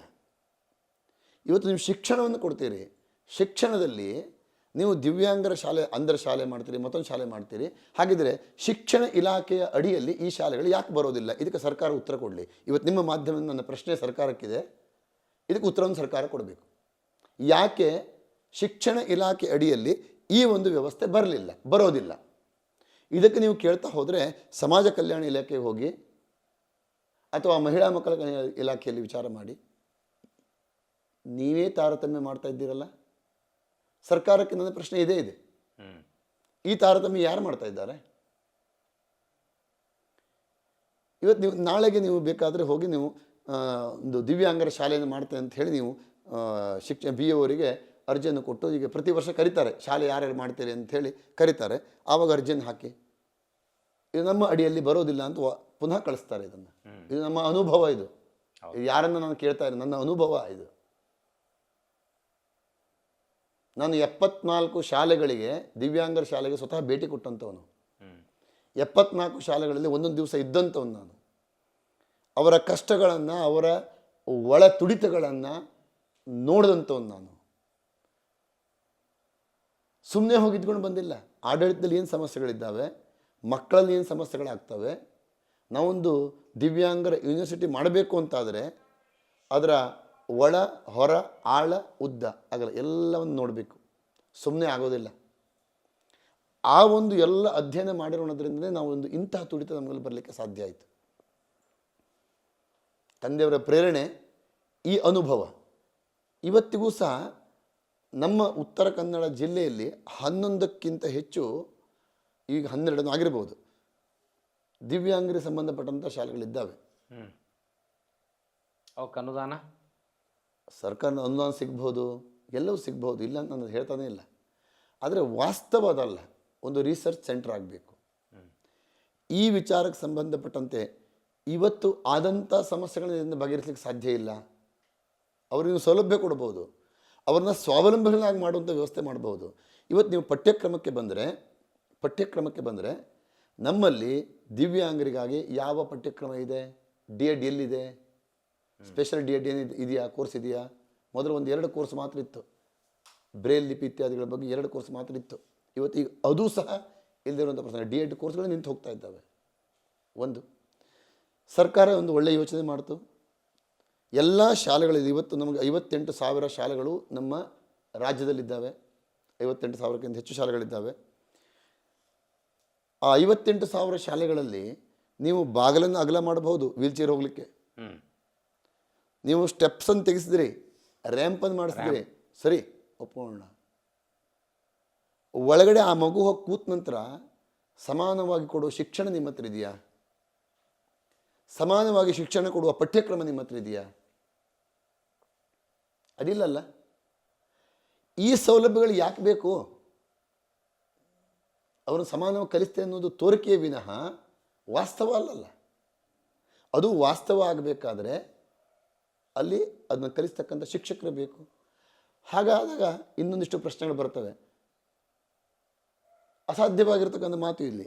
ಯಾಕೆಂತಂದರೆ ಸರಿ ಇರ್ತಕ್ಕಂಥ ಮಕ್ಕಳ ಜೊತೆಯಲ್ಲಿ ಇದರಿಂದ ಬುದ್ಧಿಮಾಂದ್ಯರು ಮೊದಲೇ 7 ರೀತಿಯ ಡಿಸಬಿಲಿಟಿ ಅಂತ ಗುರುತು ಮಾಡಿದರು. ಈಗ ಸರ್ಕಾರವೇ 21 ರೀತಿಯ ಡಿಸಬಿಲಿಟಿ ಅಂತ ಗುರುತು ಮಾಡಿದೆ.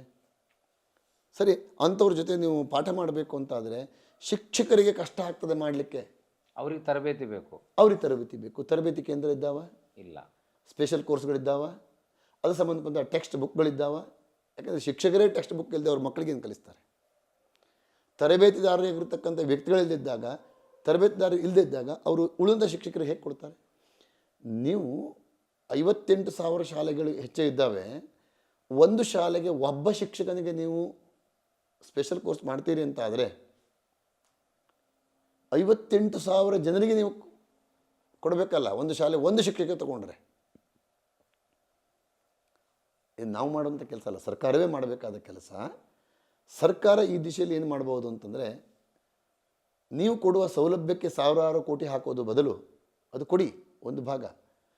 ನಮ್ಮ ದೇಶದ ಬಜೆಟ್ನಲ್ಲಿ ಒಂದಿಷ್ಟು ಭಾಗವನ್ನು ಪ್ರತ್ಯೇಕವಾಗಿ ಬಹುಶಃ 10,000ಕ್ಕಿಂತ ಹೆಚ್ಚಿನ ಕೋಟಿ ಅನುದಾನ ದಿವ್ಯಾಂಗರಿಗಾಗಿದೆ. 10,000 ಕೋಟಿಗಿಂತ ಹೆಚ್ಚಿನ ಅನುದಾನ ಇದೆ. ಅಷ್ಟೊಂದು ಅನುದಾನ ನೀವು ಕೊಡ್ತಾ ಇದ್ದೀರಿ, ಆದರೆ ಎಷ್ಟೋ ದುಡ್ಡು ವಾಪಸ್ ಹೋಗ್ತಾ ಇದೆ.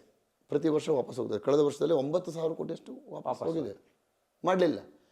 ಅದೇ ಹಣವನ್ನು ಬಹುಶಃ ವಿದೇಶದಲ್ಲಿರ್ತಕ್ಕಂಥ ಇವತ್ತು ಕೇಂಬ್ರಿಡ್ಜ್ ಯೂನಿವರ್ಸಿಟಿ ಇರಬಹುದು, ಟೆಂಪಲ್ ಯೂನಿವರ್ಸಿಟಿ ಇರಬಹುದು, ಅನೇಕ ಯೂನಿವರ್ಸಿಟಿಗಳಿದ್ದಾವೆ ಈ ದಿಶೆಯಲ್ಲಿ ಕೆಲಸ ಮಾಡಿದ್ದಾವೆ. 11 ನೀಡ್ಸ್ ಆಫ್ ಡಿಸಬಿಲಿಟಿ ಅನ್ನೋದೊಂದು ಪುಸ್ತಕವೂ ಸಹ ಇದೆ. ಅದನ್ನು ಅಧ್ಯಯನ ಮಾಡಿ ಡೇವಿಡ್ ಹಾರ್ಟ್ಮ್ಯಾನ್ ಓದಿದ್ದು ಟೆಂಪಲ್ ಯೂನಿವರ್ಸಿಟಿಯಲ್ಲಿ. ಅಂತಹ ಯೂನಿವರ್ಸಿಟಿ ಜೊತೆಗೆ ಬಹುಶಃ ಪ್ರಾಜ್ಞರನ್ನ ಕರೆಸಿಕೊಂಡು ಒಂದು ಹೊಸ ಟೆಕ್ಸ್ಟ್ ಬುಕ್ಕನ್ನು ತೆಗೆದು ಬಹುಶಃ ಇಲ್ಲಿರ್ತಕ್ಕಂಥ ಯೂನಿವರ್ಸಿಟಿಯಲ್ಲಿ ಅದನ್ನು ಪಬ್ಲಿಷ್ ಮಾಡಿ, ಈಗ ಮುಂದಾದರೂ ಸಹ ಬರ್ತಕ್ಕಂಥ ಶಿಕ್ಷಕರು ಜಾಯ್ನ್ ಆಗಬೇಕಾದ್ರೆ ಆ ಶಿಕ್ಷಕರಲ್ಲಿ ಈಗ ನೀವು ಡಿಸಬಿಲಿಟಿ 7 ಭಾಗ ಅಂತ ಇಟ್ಕೊಳ್ತಿರೋ, 21 ಭಾಗ ಅಂತ ಇಟ್ಕೊಳ್ತಿರೋ, ಎಷ್ಟೇ ಇಟ್ಕೊಳ್ಳಿ, ಆ ಒಂದೊಂದು ಭಾಗಕ್ಕೆ ಒಂದೊಂದು ಟೆಕ್ಸ್ಟ್ ಬುಕ್ಕನ್ನು ಸಿದ್ಧ ಮಾಡಿ ಪ್ರತಿಯೊಬ್ಬರಿಗೆ. ಇವತ್ತು ನೀವು ಕಾಲೇಜಿನಲ್ಲಿ ಒಬ್ಬ ಲೆಕ್ಚರ್ ಆಗಬೇಕು ಅಂತಾದರೆ PhD ಕಡ್ಡಾಯ ಮಾಡ್ತೀರಿ. ಕಡ್ಡಾಯ PhD ನೀವು ಲೆಕ್ಚರ್ ಆಗಲಿಕ್ಕೆ ಬರೋದಿಲ್ಲ. ಹಾಗೆ ಮಾಡಿದ್ದೀರಲ್ವ? ಶಿಕ್ಷಕರು ಆಯ್ಕೆ ಆಗಬೇಕಾದ್ರೆ ಶಿಕ್ಷಕರಿಗೆ ಇಂತಹ ಶಿಕ್ಷಣದಲ್ಲಿ ಯಾವುದಾದ್ರೂ ಒಂದನ್ನು ಆಯ್ಕೆ ಕಡ್ಡಾಯ ಅಂತ ಮಾಡಿ, ಆಗ ಪ್ರತಿಯೊಬ್ಬ ಶಿಕ್ಷಕನೂ ಸಹ ಇವತ್ತು ಸಾಧ್ಯ ಆಗದಿರುವಂಥದ್ದು ಇನ್ನೂ 10 ವರ್ಷ ಮುಂದಾದರೂ ಸಹ ಬರಲಿಕ್ಕೆ ಸಾಧ್ಯ ಆಗ್ಬೋದಲ್ಲ? ಇಂಥದ್ದೊಂದು ಚಿಂತನೆ ಬರಬೇಕಲ್ಲ. ಈ ಎಲ್ಲ ಯೋಚನೆ ಇಟ್ಕೊಂಡು ನಾವೊಂದು ಡೀಮ್ಡ್ ಯೂನಿವರ್ಸಿಟಿ ಬಗ್ಗೆ ಹೊರಟಿದ್ದು. ಇದು ದಿವ್ಯಾಂಗರ ಬಗ್ಗೆ ಕಲ್ಪನೆ. ಇನ್ನೂ ಒಂದು ಮಾತನ್ನು ಹೇಳ್ತೇನೆ, ಬಿಲ್ಡಿಂಗು ಡಿಸಬಿಲಿಟಿ ಫ್ರೆಂಡ್ಲಿ ಬಿಲ್ಡಿಂಗ್ ಆಗಬೇಕು. ಹಾಸ್ಟೆಲ್ ಇರಬಾರ್ದು, ಸ್ಟೆಪ್ಸ್ ಇರಬಾರ್ದು. ಇದೆಲ್ಲ ನಿಯಮಗಳನ್ನು ನಾವು ಪಾಲನೆ ಮಾಡಬೇಕು. ಅವರಿಗೆ ನೋವು ಆಗದಿರುವ ಹಾಗೆ ಅವರಿಗೆ ಒಂದು ಶೌಚಾಲಯ ವ್ಯವಸ್ಥೆ ಇರಬಹುದು, ಊಟೋಪಚಾರದ ವ್ಯವಸ್ಥೆ ಇರಬಹುದು, ಕಲಿಕಾ ವ್ಯವಸ್ಥೆ ಇರಬಹುದು. ಅವ್ರಿಗೆ ಬೇಕಾಗಿರ್ತಕ್ಕಂಥ ವ್ಯವಸ್ಥೆಯನ್ನು ಸುಲಲಿತವಾಗಿ ಕಲ್ಪಿಸುವಂಥದ್ರ ಬಗ್ಗೆ ಒಂದು ಸ್ಟ್ರಕ್ಚರನ್ನು ಮಾಡಬೇಕಾದ್ದಿದೆ. ನಮ್ಮ ದೇಶದಲ್ಲಿ ಇವತ್ತು ನೀತಿ ಆಯೋಗ ಅನ್ನೋದು ಇದೆಯಲ್ಲ, 74 ಜನಕ್ಕಿಂತ ಹೆಚ್ಚಿನ IAS ಅಧಿಕಾರಿಗಳು ಇದ್ದಾರೆ, ಅದರಲ್ಲಿ ತಿಳುವಳಿಕೆ. ಅಂಥವ್ರು ಕೂತಿಂಥ ನಿಯಮವನ್ನು ರೂಪಿಸಬೇಕು. ಆಗ ಪರಿಹಾರ ಸಾಧ್ಯ, ಒಬ್ಬರಿಂದ ಪರಿಹಾರ ಸಾಧ್ಯ ಅಲ್ಲ. ನೀವು ಪ್ರಸ್ತಾವನೆಯನ್ನು ಕಳಿಸಿದ್ರಲ್ಲ? ಕಳಿಸಿದ್ದೇವೆ ಖಂಡಿತವಾಗಿ. 2017ನೇ ಇಸ್ವಿ ನವೆಂಬರ್ 5ನೇ ತಾರೀಕಿಗೆ ನಮ್ಮ ಪ್ರಸ್ತಾವನೆಯನ್ನು ಸರ್ಕಾರಕ್ಕೆ ಕೊಟ್ಟಿದ್ದೇವೆ. ಇವತ್ತಿನವರೆಗೆ ಅದರ ಪ್ರತಿಕ್ರಿಯೆ ಪ್ರತ್ಯುತ್ತರ ನಮಗೆ ಬರಲಿಲ್ಲ. ಇವತ್ತಿನವರೆಗೆ ಪ್ರತಿಕ್ರಿಯೆ ಯಾವುದೂ ಬರಲಿಲ್ಲ. ಈ ವಿಚಾರದಲ್ಲಿ ರಂಗನಾಥ್ ಅವರು, ಬೆಂಗಳೂರು, ಅವರು ರಿಟೈರ್ಡ್ ರಿಜಿಸ್ಟ್ರ್, ಅವರು ನಿಜವಾಗಿ ನಾನು ಬಹಳ ಈ ವಿಚಾರ ಸ್ಮರಿಸ್ತೇನೆ. ಯಾಕೆಂತಂದರೆ ಇದಕ್ಕೊಂದು ಆಯಾಮವನ್ನು ಕೊಡಬೇಕು ಅಂತ ನಾವು ಚಿಂತನೆ ಮಾಡ್ತಾ ಬಹಳಷ್ಟು ಸಮಯ ಕಳೀತು. ಆ ಸಮಯದಲ್ಲಿ ನಮಗೆ ಯಾವುದೇ ರೀತಿಯ ಒಂದು ಯಾಕೆಂದರೆ ನಾನು ಏನು ಹೇಳಿದ್ರೂ ಸಹ ಅದು ಅರ್ಥ ಆಗ್ತಿರಲಿಲ್ಲ ಇನ್ನೊಬ್ಬರಿಗೆ. ಇವ್ರು ಏನು ಹೇಳ್ತಾರೆ, ಅಥವಾ ಮಳ್ಳ ಅನ್ನುವಂಥ ಮಟ್ಟದಲ್ಲಿ ಮಾತು ಸಹ ನಾನು ಕೇಳ್ಕೊಂಡಿದ್ದೇನೆ. ಇವನಿಗೆ ಹುಚ್ಚಿಡಿದೆ ಅನ್ನೋ ಮಾತು ಕೇಳ್ಕೊಂಡಿದ್ದೇನೆ. ಈ ವಿಷಯದಲ್ಲಿ ನಮಗೆ ಹುಚ್ಚೆ ಸ್ವಲ್ಪ ಹೆಚ್ಚು, ಅದು ಹಾಗೆ ಅಂದ್ಕೊಳ್ಳೋಣ. ಆದರೆ ನಾನು ಹೇಳಿದ ಮಾತು ಇವತ್ತು ಸತ್ಯ ಆಗದೆ ಇರಬಹುದು, ಇನ್ನು 20 ವರ್ಷದ ನಂತರ ಅದು ಸತ್ಯ ಆಗುತ್ತೆ, ಗೊತ್ತಾಗತ್ತೆ. ಸಮಾಜ ಅರ್ಥಕೊಳ್ತದೆ, ಪ್ರಾಜ್ಞರು ಅರ್ಥಕೊಳ್ತಾರೆ ಇದು ಸರಿ ಇದೆ ಅನ್ನೋದನ್ನು. ಅಂಥದ್ದೊಂದಕ್ಕೆ ನನಗೆ ಸಾಥ್ ನೀಡಿದಂಥವರು ರಂಗನಾಥ್ ಅವರು. ಅದಕ್ಕೆ ಬಹುಶಃ ನಿಮ್ಮನ್ನು ನಾನು ಈ ಮಾಧ್ಯಮ ಮುಖಾಂತರ ಅಭಿನಂದಿಸ್ತೇನೆ. ಯಾಕೆಂದರೆ ಅವರನ್ನು ಕ್ಷೇತ್ರಕ್ಕೆ ಕರೆತಂದು ಈ ವಿಚಾರದಲ್ಲಿ ಪರಿಚಯವನ್ನು ಮಾಡಿಸೋಂಥ ವ್ಯಕ್ತಿಗಳಲ್ಲಿ ನೀವು ಒಬ್ಬರು, ನೀವೇ ಮುಖ್ಯ ಅದರಲ್ಲಿ. ಬಹುಶಃ ನಮ್ಮ ಆ ತುಡಿತವನ್ನು ನೀವು ಅರ್ಥ ಮಾಡ್ಕೊಂಡಿದ್ದೀರಿ, ಹಾಗೆ ಬಹುಶಃ ಈ ಪ್ರಶ್ನೆಯನ್ನು ಇಟ್ಟಿದ್ದೀರಿ ಅಂತ ಅಂದ್ಕೊಳ್ತೇನೆ. ಅಲ್ಲಿ ಅದಕ್ಕೊಂದು ಆಯಾಮ ಬಂತು, ಒಂದು ಗ್ರಂಥ ರೂಪ ಬಂತು, ಒಂದು ಬರವಣಿಗೆ ಬಂತು, ಡಿಟೇಲ್ಡ್ ಪ್ರಾಜೆಕ್ಟ್ ರಿಪೋರ್ಟ್ ಪ್ರಾಜೆಕ್ಟ್ ಆಯಿತು, DPR ಅಂತ ಹೇಳ್ತೇವೆ, ಆಯಿತು. ಅದನ್ನು ಸರ್ಕಾರಕ್ಕೆ ಸಲ್ಲಿಸಿದ್ದೇವೆ. ಅದಕ್ಕೆ ಉತ್ತರ ಇವತ್ತಿನವರೆಗೂ ಬಂದಿಲ್ಲ. 7 ವರ್ಷಗಳೇ ಸಂದು ಹೋಗಿದ್ದಾವೆ. ಇಷ್ಟು ಜನಪರ ಸರ್ಕಾರ ಅಂತೀರಿ, ಇಷ್ಟು ಮಾನವೀಯತೆ ಉಳ್ಳ ಸರ್ಕಾರಕ್ಕೂ ಇದು ಬರಲಿಲ್ಲ ಅಂದಮೇಲೆ ಇನ್ನು ಯಾವ ರೀತಿ ಸರ್ಕಾರಗಳಿಗೆ ಇದು ಬರ್ಬೋದು? ಅವ್ರ ದೃಷ್ಟಿಯಲ್ಲಿ ನಾನು ದಿಲ್ಲಿಗೂ ಸಹ ಹೋಗಿದ್ದೆ ಈ ವಿಚಾರದಲ್ಲಿ. ನೇರವಾಗಿ ಹೋಗಿ ಅಲ್ಲಿ ಭೇಟಿಯಾದಾಗೂ ಸಹ 1 ಗಂಟೆ ತನಕ ನಮ್ಮ ಮಾತನ್ನು ಚೆನ್ನಾಗಿ ಆಲಿಸ್ಕೊಂಡ್ರು. ಅವರು IAS ರಿಟೈರ್ಡು, ಜೊತೆಗೆ ಈಗ ಸದ್ಯದಲ್ಲಿ ಆ ಸಂದರ್ಭ ನಾನು ಹೋದ ಸಂದರ್ಭದಲ್ಲಿ ಮಂತ್ರಿಯೂ ಆಗಿದ್ದರು, ಅವರು ಸೆಂಟ್ರಲ್ ಗೌರ್ಮೆಂಟ್ನ ಮಿನಿಸ್ಟ್ರು ಆಗಿದ್ದರು. ಕೊನೆಯಲ್ಲಿ ಅವ್ರು ಹೇಳೋದಷ್ಟೇ, ನೀವು ಏನು ಪ್ರಾಜೆಕ್ಟ್ ಇದು ಮಾಡ್ತಾ ಇದ್ದೀರಲ್ಲ, ನೀವು ಅದು ಸ್ಟಿಕ್ಸ್ ಕೊಡೋದು ಅಥವಾ ವೀಲ್ ಚೇರ್ ಕೊಡೋದೆಲ್ಲ ಪ್ರೋಗ್ರಾಮ್ ಮಾಡಿ ಅದಕ್ಕೇನು ಖರ್ಚು ವೆಚ್ಚಗಳು ಬರ್ತದೆ ನಾವು ಕಂಪನಿಗಳಿಗೆ ಹೇಳ್ತೇವೆ, ಅವರು ನಾವು ಇದನ್ನು ನಿಮಗೆ ಮಾಡ್ಕೊಡ್ತೇವೆ, ಸರ್ಕಾರದ ಏನೋ ಅನ್ಬೇಕು ಕೊಡ್ತೇವೆ ಅಂತ ಅಂದ್ಬಿಟ್ರು. ನನಗೆ ಆವಾಗ ಅನ್ನಿಸ್ತು ಕೋಣದ ಮುಂದೆ ಕಿನ್ನರಿ ಬಾರಿಸಿದಂತೆ ಅಂತ. ಮತ್ತು ಇದನ್ನು ಸಾರ್ವಜನಿಕವಾಗಿ ನಾವು ನಮಗೆ ಸೌಲಭ್ಯ ನಾನು ಕೇಳ್ತಾ ಇರಲಿಲ್ಲ, ನಾನು ಕೇಳ್ತಾ ಇರೋದು ಶಾಶ್ವತ ಪರಿಹಾರಗಳನ್ನು. ಒಂದು ರಿಸರ್ಚ್ ಸೆಂಟರ್ ಬೇಕು. ಯಾಕೆ ಅಂತಂದರೆ ಇಂತಹ ಮಕ್ಕಳು ಹುಟ್ಟೋದು ಯಾಕೆ, ದಿವ್ಯಾಂಗರಾಗಿ ಹುಟ್ಟೋದು ಯಾಕೆ, ಇದನ್ನು ಆಮೂಲಾಗ್ರ ಈಗ ಹುಟ್ಟಿದಂಥವರಿಗೆ ಪರಿಹಾರ ಮಾಡೋದು ಒಂದು ಭಾಗ ಆದರೆ ಇಂಥದ್ದು ಸಂಖ್ಯೆ ಯಾಕೆ ಬರ್ತಾ ಇದೆ, ಅಪೌಷ್ಟಿಕ ಆಹಾರದ ಪದ್ಧತಿ ಇನ್ನೊಂದು, ಅದೊಂದು ಭಾಗ. ಕೇವಲ ಅಷ್ಟೇ ಅಲ್ಲಲ್ಲ, ಅವೈಜ್ಞಾನಿಕ ರೀತಿಯಲ್ಲಿ ಆಗ್ತಕ್ಕಂಥ ದೈಹಿಕ ಸಂಬಂಧವೂ ಇದಕ್ಕೆ ಕಾರಣ. ಜಿನ್ಸ್ ಅಂತ ಏನು ಹೇಳ್ತೀರಿ, ಒಂದೇ ರಕ್ತ, ಅದು ಇದಕ್ಕೆ ಕಾರಣ. ಶಾಸ್ತ್ರ ಅದಕ್ಕೆ ಬೇರೆ ಹೇಳ್ತದೆ. ಈ ತಿಳುವಳಿಕೆಯನ್ನು ಕೊಡ್ತಕ್ಕಂಥ ವ್ಯವಸ್ಥೆ ಎಲ್ಲಾಗಬೇಕು? ಇದು ಮಕ್ಕಳು ಪ್ರೌಢಾವಸ್ಥೆಯಲ್ಲಿ ಬರುವ, ಅಂದರೆ ಹೈಸ್ಕೂಲ್ ಮಟ್ಟಕ್ಕೆ ಬರುವ ಸಂದರ್ಭದಲ್ಲಿ ಅವರಿಗೆ ಜ್ಞಾನವನ್ನು ನೀಡಬೇಕು. ಅಂದಾಗ ಸಮಾಜದಲ್ಲಿ ದಾರಿ ತಪ್ಪೋದು ತಪ್ತದೆ. ನಮ್ಮ ಶಾಸ್ತ್ರ ಸಂಪ್ರದಾಯಗಳು ಯಾಕೆ ಅಗತ್ಯತೆ ಅನಿಸ್ಕೊಳ್ತದೆ ಅಂತಂದರೆ ಇಂಥ ಸಮಸ್ಯೆಯ ಜಟಿಲಗಳನ್ನು ಬಿಡಿಸುವಾಗ ಗೊತ್ತಾಗ್ತದೆ. ಇಲ್ಲಿ ಒಂದು ರಿಸರ್ಚ್ ಸೆಂಟರ್ ಬೇಕು, ಯೂನಿವರ್ಸಿಟಿಗೆ ಈ ರಿಸರ್ಚ್ ಸೆಂಟರ್ ಬೇಕು. ಆ ರಿಸರ್ಚ್ ಸೆಂಟರ್ ಮುಖಾಂತರದಲ್ಲಿ ಅಧ್ಯಯನ ಆಗಬೇಕು. ಆದಂಥ ತಪ್ಪಿಗೆ ಅವರಿಗೆ ಎಷ್ಟರ ಮಟ್ಟಿಗೆ ಪರಿಹಾರ ಮಾಡಲಿಕ್ಕೆ ಸಾಧ್ಯ ಇದೆ, ಅದು ಪರಿಹಾರ ಮಾಡೋದು ಒಂದು ಭಾಗ ಇದೆ ನಾನು ಹೇಳ್ತದ್ದು. ಆದಂಥದ್ದಕ್ಕೆ ಆಗದೆ ಇರುವ ಹಾಗೆ ಮಾಡಲಿಕ್ಕೆ ಮುಂದೇನು ಅನ್ನೋದನ್ನು ಅಲ್ಲಿ ಕಂಡುಹಿಡಿಬೇಕು. ಜೊತೆಗೆ ಒಂದು ಟೀಮ್ ರೆಡಿ ಆಗಬೇಕು. ಅವರು ಅಥವಾ ಪಠ್ಯಕ್ರಮದಲ್ಲಿ, ಸರ್ಕಾರವೇ ಪಠ್ಯಕ್ರಮದಲ್ಲಿ ಒಂದು ಬೋಧನೆಯನ್ನು ಇಟ್ಟರೆ, ಮಕ್ಕಳಿಗೆ ತಿಳುವಳಿಕೆಯನ್ನು ಇಟ್ಟರೆ, ನಾವು ಇವತ್ತಿನ ಸಮಾಜ ನೋಡೋದು ಬೇಡ, ಮುಂದಿನ 20 ವರ್ಷ 30 ವರ್ಷ ಸಮಾಜದಲ್ಲಿ ಈ ಸಂಖ್ಯೆ ಇಳಿಕೆ ಆಗ್ತಾ ಬರ್ತದೆ. ಒಂದೇ ಸಲ ಇಳಿಕೆ ಆಗೋದಿಲ್ಲ, ನಿಲ್ಲಿಸಲಿಕ್ಕೆ ಸಾಧ್ಯ ಇಲ್ಲ. ಇವತ್ತು 545 ಡಿಸ್ಟ್ರಿಕ್ಟ್, ಜಿಲ್ಲೆ ದೇಶದಲ್ಲಿ ಸರಾಸರಿಯಾಗಿ 2011ನೇ ಇಸ್ವಿಯಲ್ಲಿ ನಡೆದಂಥ ಒಂದು ಅಧ್ಯಯನದ ಪ್ರಕಾರದಲ್ಲಿ ಒಂದು ಜಿಲ್ಲೆಗೆ 2 ಲಕ್ಷದ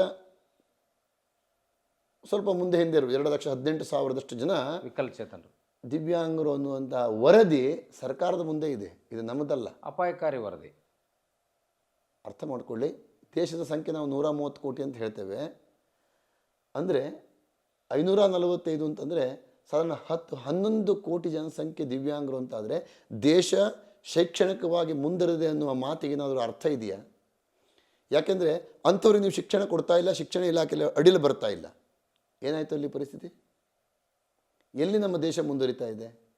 ಶೈಕ್ಷಣಿಕವಾಗಿ ಮುಂದುವರಿಲಿಕ್ಕೆ ಸಾಧ್ಯನಾ? ನಮ್ಮ ಜಿಲ್ಲೆ ಶೈಕ್ಷಣಿಕ ಜಿಲ್ಲೆ ಅಂತ ಹೆಸರು ಹಾಕ್ಕೊಳ್ಳಿಕ್ಕೆ ನಾವು ಯೋಗ್ಯರಾ? ಇದನ್ನು ಯೋಚನೆ ಮಾಡಬೇಕು. ಆ ಕಾರಣಕ್ಕಾಗಿ ಈ ಯೂನಿವರ್ಸಿಟಿ ನಾನು ಇವತ್ತು ನಾಳೆನೂ ಮಾಡ್ತೇನೆ. ಆ ಒಂದು ಛಲ ನಮಗಿದೆ. ನಾನು ಅಧ್ಯಾತ್ಮ ಒಂದು ಕಣ್ಣಾದರೆ ನನಗೆ ಈ ಯೂನಿವರ್ಸಿಟಿ ಇನ್ನೊಂದು ಕಣ್ಣಿದ್ದ ಹಾಗೆ. ತಡ ಆಗಿದೆ, ಯಾಕೆಂದರೆ ನನ್ನ ಈ ತುಡಿತವನ್ನು ಅರ್ಥ ಮಾಡ್ಕೊಳ್ತಕ್ಕಂಥವ್ರು ನನಗೆ ಸಿಕ್ಕಲಿಲ್ಲ. ಅಂಥವ್ರು ಬಹುಶಃ ಮುಂದಾದರೂ ಸಿಗ್ಬೋದು, ನಿಮ್ಮ ಮಾಧ್ಯಮ ಮುಖಾಂತರ ಸಿಗ್ಬೋದು, ಅಥವಾ ಈ ಧ್ವನಿ ಸರ್ಕಾರಕ್ಕಾದರೂ ಮುಟ್ಟಬಹುದು. ಯಾಕೆಂದರೆ ಈ ಕೆಲಸ ನಾನೊಬ್ಬನೇ ಮಾಡೋದಲ್ಲ, ಸರ್ಕಾರ ಮಾಡಬೇಕು. ಪಠ್ಯಕ್ರಮದಲ್ಲಿ ಬದಲಾವಣೆ ಆಗಬೇಕು, ಶಿಕ್ಷಣ ಕ್ರಮದಲ್ಲಿ ಬದಲಾವಣೆ ಆಗಬೇಕು. ಶಿಕ್ಷಣ ಕ್ರಾಂತಿಯನ್ನು ಮಾಡಲಿಕ್ಕೆ ಕೊಡ್ತಿದ್ದೇವೆ, NEP ಮಾಡ್ತೇವೆ, ಎಲ್ಲವನ್ನೂ ಮಾಡ್ತಾ ಇದ್ದೇವೆ. ಆದರೆ ಸಮಾನತೆಯನ್ನು ಕೊಡುವಲ್ಲಿ ನಾವು ವಿಫಲರಾಗಿದ್ದೇವೆ ಅನ್ನೋದನ್ನು ಸರ್ಕಾರ ಅರ್ಥ ಮಾಡ್ಕೊಳ್ಬೇಕು. ಆ ಕಾರಣಕ್ಕಾಗಿಯೇ ನಮ್ಮದು ದಿವ್ಯಾಂಗರಿಗಾಗಿ ಪರಿವರ್ಧಿನಿ ಅಂತಕ್ಕಂಥ ಯೋಜನೆಯನ್ನು ಹುಟ್ಟಿ ಹಾಕಿದ್ದು, ಆ ಸಂಕಲ್ಪ ಮಾಡಿದ್ದು.